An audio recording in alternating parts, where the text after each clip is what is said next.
All right, everyone, as promised, it is now time for Showbiz Theater, and we have our film expert, Jason, in the studio. Hey, Adrian. Good to see you, Jason. Yeah, good to see you, as always. It's a pleasure, absolute pleasure being here. It's getting cold outside, isn't it? Yeah, rather nippy, especially in the mornings when I have to wear a jacket. I guess when that happens, it's good to stay home, cozy, watch a movie maybe.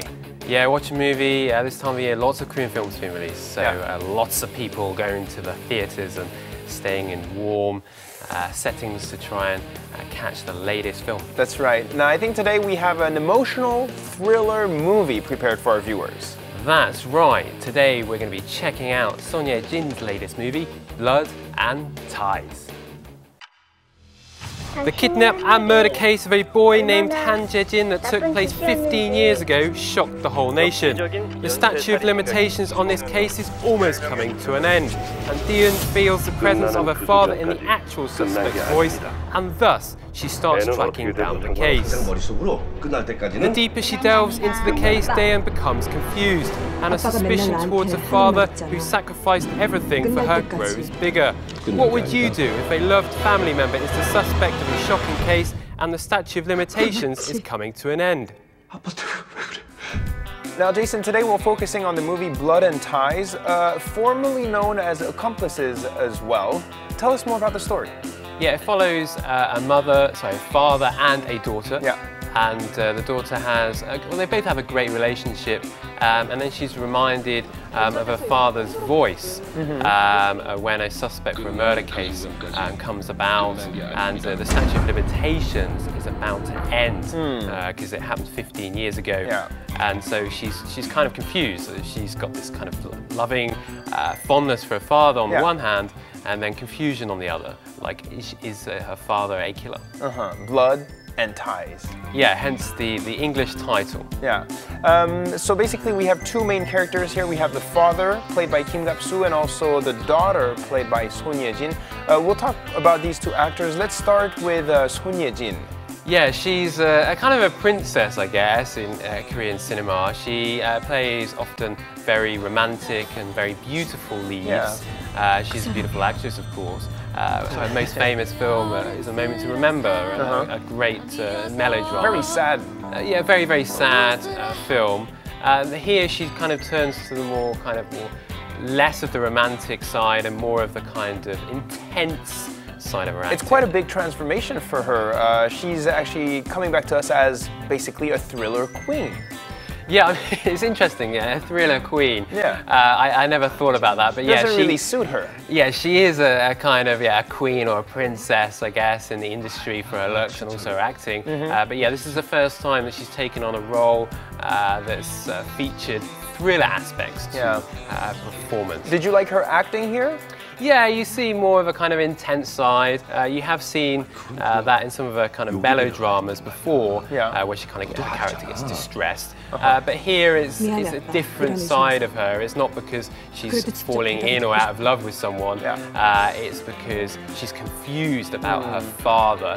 And what the film does quite well in the first few minutes is it captures this relationship that's so beautiful, a father and daughter relationship. It's almost idyllic. Yeah, and then in contrast, you have her hesitating and quite confused, a bit lost. Exactly. And so you see two sides of her acting in the one movie. Father is played by Kim Gap-soo. Tell us more about this actor. Yeah, he's been in a variety of movies and dramas. He's been in the industry a long time, and here he plays, like I said, this father figure. And as the audience, we are confused. Is he a bad guy? Is he a killer? Or is he a loving father? He says that everything he does is for her, but does that mean killing someone? And so we're kind of like have to go through this ordeal as well as viewers. Just like Son Ye-jin. Just like Son Ye-jin's character. Yeah. How popular is this actor? And I think he's great at acting. He's a very popular actor as well. Yeah, I mean, he's very popular in the industry. He's kind of a more veteran actor, I guess. He's been around for many, many years. He's popular in dramas, films, and so on and so forth. And here he kind of plays the lead alongside Son Ye-jin, and they haven't played together as actors in a film before, so... They haven't? No, they haven't. Oh, so this is the first time? This is the first time. I guess we'll look forward to their chemistry then. Absolutely.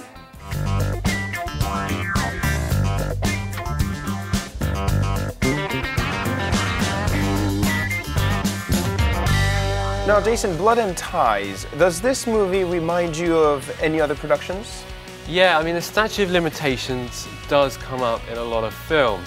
Chief among them, Dogani, or Silenced as it's also known as. Based on a true story? That's based on a true story, a very tragic film. Yeah. But yeah, going back in time, so to speak. Quite shocking. Quite shocking. And there's a whole host of thrillers that Korean directors have made. Yeah. Memories of Murder is one of my favourite films. It looks again at a serial killer, going back into the 1980s, so going back in time again. Yeah. And so yeah, the statute of limitations and serial killers. So it's not really new overall? No, it's not new, and we're seeing more of them. Hide and Seek is another kind of thriller that came out as well. A bit more of a mysterious Korean thriller. Yeah. So we are seeing kind of variations of the genre. Here again, it's more of a mystery than a thriller. Emotional mystery thriller. Yeah, exactly. So there's a kind of a combination of genres, a fusion of genres. And that's what Korean directors do so well. Now, this director is also quite new, I think, here. I think he's been an assistant director before this movie? That's right. He's worked with director Park Jin-pyo, who made You Are My Sunshine, and that stars Jun Do-yeon and Han Jong-min. And Park Jin-pyo is actually producing this film. Yeah. So they've worked together before, and basically what happens in Korean cinema, they tend to work up the ladder. So they start as on the production team, and then they become assistant directors, and then they become directors, and then directors become producers, and then producers, and then they become directors again. Everyone moves up the ladder. Exactly. That's what happens. Did you like any technical aspects of this movie? The way it was filmed, maybe? The way it was orchestrated? I quite like the use of colours.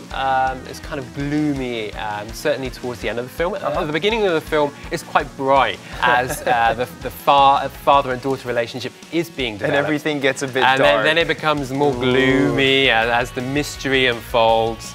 And yeah, the colours become a little bit more saturated. So yeah, you often see that in Korean films. But I do love the use of colour, the stylistic aspects of Korean films. And they show Hollywood films how to do it. That's great.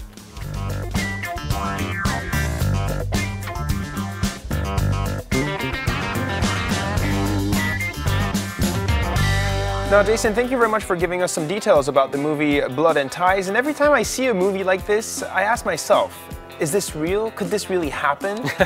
Yeah, well, this is another thing that's great about Korean cinema. Is it looks at social issues. It looks at issues that are happening right now, or at issues that happened before that weren't tackled. And we really have cases, very similar cases in real life as well. Right, a lot of unsolved cases. Now, this is not unique to Korea. This happens in many countries. Yeah, of course. The police just can't solve every case. But in Korean films, they do tend to go back a little bit and look at some unsolved cases. Memories of Murder is a good example. And here again, this case hasn't been solved. The statute of limitations are about to expire, and so they're having to try and find this killer, this last dish. It's kind of hard, huh? Because the movie starts out with this kidnapping scene, and then it's basically revolving around the theme of suspicion, the whole movie. Yeah, and so at the end of the film, you're kind of like, who's who did what. You're a bit lost yourself. Yeah, so it has all the mystery elements of the genre, and it combines the kind of the social aspects as well, the social threads of what's happening in society. Maybe a bit too intricate for you. Did you like the movie, to be honest? I thought there were too many plot holes for me. I didn't think that every strand was particularly well developed. So it didn't blow your mind? No, the thing is, there are a lot of thrillers out there, and so the market is full of them, and so for me, it has to be particularly strong for it to stand out. But surprisingly, the movie's doing well. Exactly. It's doing very well in the box office. It attracted over 600,000 people over the weekend in October. And so for this time of year, when there's a lot of films out, and Gravity has been out as well, and attracting a lot of praise. It's not bad. So for this film to trump Gravity is a massive achievement. Sounds good. Jason, thank you very much for your updates here today. We'll have another edition of Showbiz Theater next week. Yeah, absolutely. All right, everyone. Thank you very much. If you want to participate and voice your opinions, tell us what you think on Facebook, Showbiz Theater. See you soon. Bye-bye.